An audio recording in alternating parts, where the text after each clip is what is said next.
recently I was reading a Financial Times article that kind of hit a chord. There are people in this country earning almost 100,000 and those people perceive benefits. The first thing that really struck me with that article was the fact that it was all very positive about how bad it was that those people were losing their benefit once their salary was becoming higher than 100,000.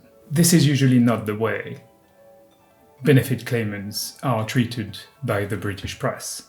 That's the first thing that I thought was a little bit shocking, even though I agree with the main point of the article, which, and we'll come back to this, is the fact that the tax system in the UK has some really weird stuff going on. The weird stuff in the UK tax system is what's called as the childcare cliff edge. When either of the parents of a child see their salary going above £100,000 a year, then suddenly a whole slew of childcare benefits disappear. And this creates a situation in which your marginal tax rate is actually very, very high when you cross 100,000.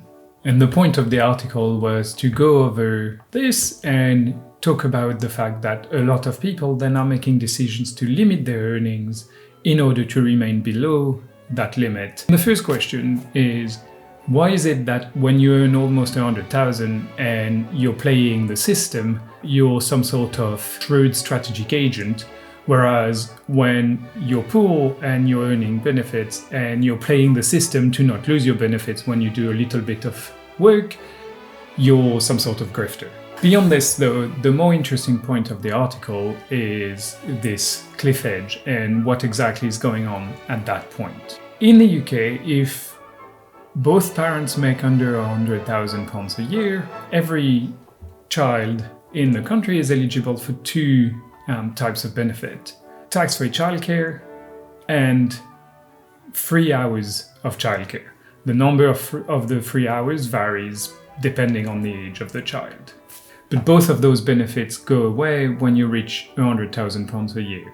So if you make £99,999 a year, you're fine, you'll get those benefits. If you make £100,001, you lose those benefits. Then what does that mean? Well, that means that when you reach that threshold, you lose all in one go quite a lot of support for your children. This is made worse by the fact that as you cross the £100,000 limit, you start losing your personal allowance, which is the first portion of your income where in the UK you do not pay taxes on. And you lose that gradually as your salary goes further above 100,000. Those three things combined mean that that threshold of £100,000 a year creates a powerful disincentive for people that could earn just a little bit above it. And that brings me to the central claim in the article, which suggests that parents might need to earn another £50,000 before they're better off if they cross that threshold.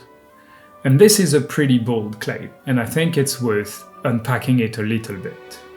To be clear, I don't think that the claim in the article is wrong, but I think it's making a number of assumptions. I think there's two main assumptions that are made. The first assumption is that you can fully use all of your childcare benefit. And this might be true, especially when children are going to nursery, but once your children are not in nursery, the tax-free childcare part of the benefit is actually not always easy to use fully, simply because a lot of childcare providers, for example after school care, etc., do not accept tax-free childcare. The second assumption, which is not made explicit in the article, is that it seems to suggest that childcare benefits last forever, which they don't. The free hours, that is by far the biggest of the two benefits, only last until a child reaches school age. And the tax-free childcare, while it lasts longer, stops when a child turns 11. While the childcare cliff edge is real and families can end up worse off, I think it's worth putting it into perspective to better understand how to make a proper decision. A lot of the people quoted in the article seem to make decisions that discount entirely the value of future earnings. This is a mistake. So for example, we have this quote. Since his daughter was born 5 years ago, Rob has turned down 2 promotions that would have taken his pay over £100,000, as he could not negotiate a high enough pay rise to compensate for the loss of childcare hours. Eventually he quit his job and became a contractor. This is riskier, but my earnings have jumped to the point where it is worth it, he says. My wife and I have decided to have no more children to maintain the quality of life we have with the one. So does Rob's decision really make sense? I'll argue that it might make sense in some cases, but there's a lot of cases in which it doesn't really make sense. The core of my criticism to the way the people quoted in the article make decisions is that they seem to only think short term instead of thinking about the long term. First, it's quite normal to see the immediate change and overvalue the impact of that change compared to the long-term effect that it can have. The second problem is loss aversion. We overweight losses and therefore they appear much bigger than potential gains. So the two coupled, the fact that the losses are immediate and the fact that the potential benefits are in the future, explain why people might make suboptimal decisions when considering the childcare cliff edge. So my issue is that in order to avoid a short-term loss, people make decisions that have long-term effects on their career and on their potential future earnings. So let's dig a bit into this to see what I mean. So cutting down hours or turning down a promotion can reduce your lifetime earnings. And so in order to avoid a temporary loss now, you're making decisions that will make you poorer in the long term. Over a working life, that can amount to 10 or even hundreds of thousands of pounds that are foregone by those decisions. And so by focusing on the short-term effect, you might actually be hurting the long-term financial health of your family. To see what I mean, let's do a few calculations. In order to make this easier, let's think about the two different childcare mechanisms separately. First, let's talk about the tax-free childcare. You can get tax-free childcare for a maximum of 11 years between birth and age 11. It is a maximum of £2,000 per year per child. Assuming you can claim all of it, with the fact that your marginal tax rate above 100,000 is 60%, you would need to earn, with one child, £105,000 to be better off, and with 2 children, you would need to earn over £110,000 to be better off. But this implies you're only eligible for the tax-free childcare. That means it is true for people who have children over school age. I mean, I would agree that it's still not that great that people end up worse off between earning 100,000 and 105 or 110,000, but it's not really a 50% raise that's needed to overcome the childcare cliff edge if you're only eligible for the tax-free childcare. So for that period from age 5 to age 11, assuming you make £100,001 and you do that from the day your children are only eligible for this, you would lose £30,000 of benefits with one child and 60 with 2. Quite a significant amount. But again, in order to overcome this, you only need to make 105,000 with one child and 110,000 with 2 children. It doesn't feel like this is turning down promotion territory. Let's take an example. If you make 105,000 and you have 2 children, you lose £30,000 over those 6 years. But unless you retire exactly at that point, you're going to continue working.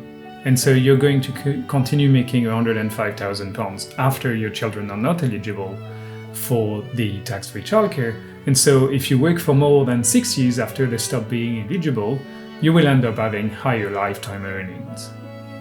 And this is assuming no further raises and your salary stays fixed at 105,000. So when it comes to the tax-free childcare, it doesn't seem that when you start looking at the long term, you would have any good reasons to turn down a promotion in order not to lose that benefit. That was the easy one though.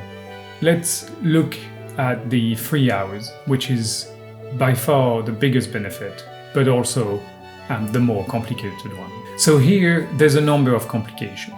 The government is giving a fixed amount per 3 hour, but depending on your childcare arrangement, it might mean that you end up with fewer than 30 real hours paid by the government. You'll still be better off because you'll get the government support, but how much of your actual expenses are covered by it will vary depending where you live. Especially in London, it's likely that childcare will still be quite expensive even after the 3 hours. Another reason for this is that the 3 hours are only for 38 weeks in the year, which leaves 14 weeks where you don't get any 3 hours.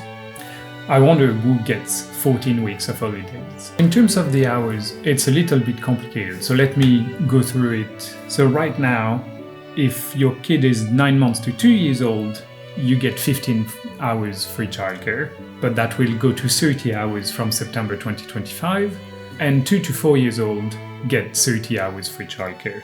The amount of funding the government is giving varies for under 2 years old, and then kids 2 to 4 years old. For this reason, the calculations can get quite complicated. So what I'll do is I'll take the same assumption as that FT article I was talking about. In the worst case scenario in that FT article, a family is £20,000 worse off after crossing the threshold. £4,000 of this are coming from the tax-free childcare. So that leaves £16,000 coming from the 3 hours. Assuming a family has twins that are just turning 9 months and they get the benefit throughout the period of eligibility, they can get up to £68,000 of support, based on the same assumption as in that FT article. That's a very large sum. If you add on top of that the potential loss of the tax-free childcare, you could lose up to £85,000 over the period.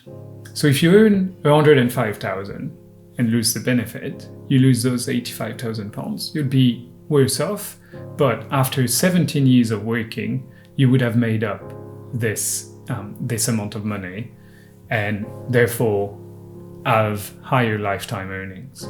This is not a very attractive proposition. 17 years is a long time. So to make up the £85,000, it would take you 17 years, to which you still need to add the loss of the tax-free childcare 4 years 5 to 11. That adds up to a total of 23 years earning £105,000 in order to have higher lifetime earnings. This is a very long time. But now, if you earn £110,000, it's only 11 and a half years before your lifetime earnings are above what they would be by not taking the raise. And then if we extrapolate a little bit, if you have only one child, it would take you even less time after the period you're not eligible for childcare benefit anymore in order to have higher lifetime earnings. Again, I'm not arguing the disincentive is not strong. It is very strong, and people are making decisions not to take up promotions, not to work more hours because of it. But what I'm arguing is that the rationality of those decisions is not as obvious as it seems. And people would end up better off by taking the promotion, even though it might mean a temporary loss. So whether or not it makes sense to stay below the threshold also depends whether someone can expect further raises at some point in the future. So how did we get in a situation where there's such a disincentive at a specific income level to earn more money? The main thing is what's called fiscal drag, which is a strategy the government has been using for a little while. It consists of fixing tax bracket boundaries and not update them along with inflation. And what that does is that as people get raises for inflation, which a large number of companies do, they are slowly dragged above a tax bracket. This has been the government strategy for income tax, and they employ the same strategy for childcare benefits. The whole reason for doing this is that as more people pay higher taxes, the amount of revenue raised should increase. But is that really what's happening? I mean, if workers are limiting their hours or turning down promotion, who really benefits from this? Well, definitely not the workers, because we've seen that in order to avoid a temporary loss, they might end up being worse off in terms of their lifetime earnings. Definitely not the employers that would want people to be as productive as possible, even if that means paying them more. And ultimately not the government, because if people are turning down work, then the revenue that they're not getting is not taxed. All those things together contributes to lower productivity in the country, and it's not like the UK is swimming in productivity gains. If you have to make the kind of decisions that people in that article needed to make, what can you do to think about it in a way that's less likely to lead you to make mistakes that cost you later down the line? The first thing is to check how much exactly you would be foregoing by crossing the threshold. If you do not get the full benefit of the childcare benefits, or for example, you only get the tax-free childcare, the picture might be a lot less grim than headlines like the one in this article would make you believe. You should weigh the short-term and long-term aspects of the decision and make actual calculations. How long will it take you to make up the loss of childcare benefit if you keep that salary? You'll have to factor in how secure your position is, how likely you are to get raises in the future, etc., etc. And since you're still there, here is a little bit of a bonus about the fiscal drag. The fact that the UK government is currently employing a fiscal drag strategy makes all the calculation that I've done up to now quite conservative. Let me explain. Fiscal drag means that every year, as you're getting raises for inflation, you're going to be progressively dragged towards the threshold. But what that means is that once you're on the other side of the threshold, you are now being dragged away from that threshold. What I mean is that the total amount you'd be worse off by crossing the threshold is actually smaller than in my calculations. My calculations assume that your salary stayed constant, which is very unlikely. Now assume that you're getting a 2% raise every year to account for inflation. If you make 100,000, in other words, you'll make 102,000 the following year. And on year 3, you'll make a little bit over 106,000. On year 5, it will be 110,000. And on year 10, you'll make over 120,000 pounds. In other words, the time it will take to recover the loss of the childcare benefits will be a lot shorter than my earlier calculations assumed. In summary, well, the first thing is, it's a bit strange that as a society we consider people that are on very low income and are trying to keep their benefits as grifters, and people who are on pretty large incomes and trying to get their benefits as shrewd strategic agents. I hope I have kind of made you realize that those shrewd strategic agents are actually making decisions that are suboptimal because they do not fully account for the fact that it's a long-term game and not a short-term one. The second thing that I hope I convince you of is that the tax system in the UK is badly designed, and having childcare benefits disappear entirely as you cross £100,000 of income at the same time that you're gradually losing your personal allowance is just creating a situation in which people actively avoid crossing that threshold and limit their income in order not to cross that threshold unless they can cross it by a large amount. This is a completely suboptimal way of designing a tax system. A very simple change would be to redesign the childcare benefits so they gradually taper off. Another possibility would be to simply stagger those different changes so you lose your personal allowance when you cross 100,000, but you only start losing childcare benefit at higher levels of income. This would be a direct benefit to people crossing that threshold, but it would also, in the long term, benefit the UK government because people would have higher lifetime earnings and therefore pay more taxes over their lifetime.